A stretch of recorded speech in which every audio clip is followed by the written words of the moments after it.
大家好，我係 Louis， 都個幾月冇出片啦 ，sorry， 往後會出得密啲嘅，請繼續支持，亦請點讚、留言、分享同訂閱。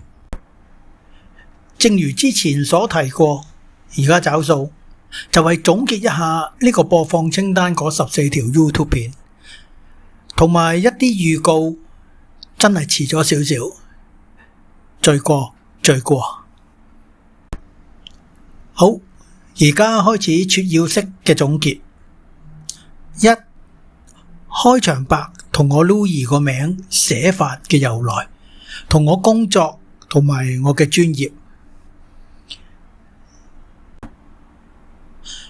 第二條係提及到我嘅職銜商管優化師，亦都可以叫 Business Optimizer。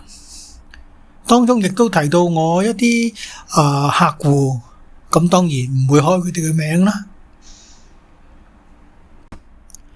第三條係個案分享，補充一下呢個個案所提到嘅公司都幾特別，而嗰個嘅 IT 人係非常之唔夠料。呢間公司同呢位 IT 人係可以開1-2集去講嘅。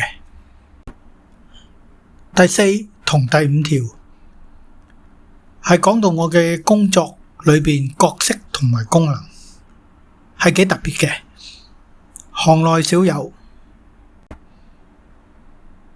第6條就會提到有2個嘅名字，一個古代嘅一種職業叫遊士，又或者叫做食客。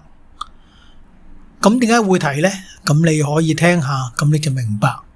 咁當中亦都會提到一個中立性嘅一個概念，或者一個嘅特質我嘅工作嘅特質，呢樣嘢係相當之重要，所以你哋可以再攞翻嗰第6條嚟去聽一聽。好啦，第7條咁直情係會講一個 showcase， 咁直情係我處理過嘅，咁係喺福建嘅，咁當中咧就凸顯咗中立性嗰個重要性同埋佢個特色。與此同時，亦都會提到收費嘅模式，咁你哋可以亦都參考一下。第8條嘅時候，你會發覺我係第3次再提到中立性嘅重要。咁呢度咧，你都可以再留心一下。第9條係因應主持嘅要求，再行自我介紹。第10條提到中小企發展嘅其中一個竅門，就係決心。千里之行，始於足下。可以慢，唔好停。就係第11集嘅中心思想。第12條亦都係一個個案提到一個都幾差嘅老闆仔，咁睇下當中有冇你識嘅人嘅影子。第13條就精彩啦，就係提到我以前教學講課嘅經驗，同埋好着重，亦都提到 people management 人嘅管理。14當 IT 遇上 management。剛才就係14條片嘅撮要總結，跟住落嚟就做少少預告。我呢個頻道一路落去就會集中2個好闊嘅範疇去發展。1知識相關嘅，2工作。其實呢2個課題就係我哋人生中最重要同佔時間最大嘅2部分。當然可能有例外嘅，如果有，我真係恭喜你啊！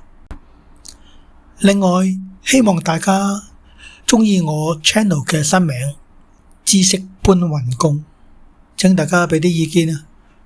係啦。都喺呢度多謝大家對於音效嘅忍耐同包容，會一步步改善。而我嘅聲音表達方面，我亦會不斷摸索，嘗試同改進中。尤其喺講嘢嘅方式，用傾偈嘅方式，嚴肅正式咁樣，或者我教書講課咁，定係點呢？可以分享你嘅想法。但我短期或者中期內都係唔會，係一定不會用 AI 生成人聲去講嘅。好啦，呢條片就到呢度，請點讚、留言、分享同訂閱。拜拜。